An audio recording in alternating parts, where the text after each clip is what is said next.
પરિવારજનોએ પ્રેમી સાથે લગ્ન કરાવવાનો ઇનકાર કરતા સુરતની સગીરા ભરૂચ આવી ગઈ હતી, જેને 181 દ્વારા સખી વન સ્ટોપ સેન્ટર પર લાવી કાઉન્સેલિંગ કરી પરત પરિવારજનોને સુપરત કરી હતી।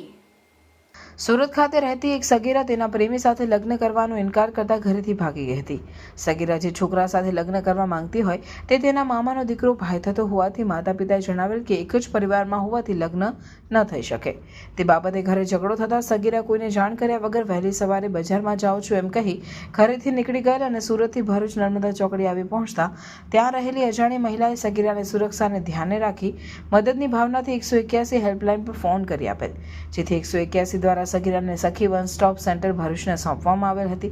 ત્યારબાદ કાઉન્સેલિંગ કરતા સગીરા 18 વર્ષની હતી। તેને તેના મામાના દીકરા જેની ઉંમર 17 વર્ષની હતી, બંને વચ્ચે પ્રેમ સંબંધ હોય અને સગીરા લગ્ન કરવા માંગતી હોય પરંતુ એક જ પરિવારમાં ભાઈ બહેન ના થતા હોવાથી તથા કુટુંબમાં લગ્ન કરવાનો રિવાજ ન હોવાથી ના પાડતા લગ્નની જીદ કરતી હોવાથી ઘરેથી નીકળી ગયેલ। તેને ઘરે જવું ન હોવાથી સગીરાને સખી વન સ્ટોપ સેન્ટર પર લાવવામાં આવી હતી, જ્યાં કાઉન્સેલિંગ કરી સમજાવેલ કે ઘરે જતું હિતાવહ છે। તેના ભાઈને ટેલિફોનિક જાણ કરતા સેન્ટર પર આવતા ભાઈ બહેનનું કાઉન્સેલિંગ કરેલ, પરંતુ બહેન જવા ન માંગતા હોય ત્યારબાદ સગીરાને અસરકારક કાઉન્સેલિંગ કરતા બહેન જવા માટે તૈયાર થઈ ગયેલ હોવાથી તેના ભાઈ તથા પિતા સાથે સુખદ પુનઃમિલન થયું હતું।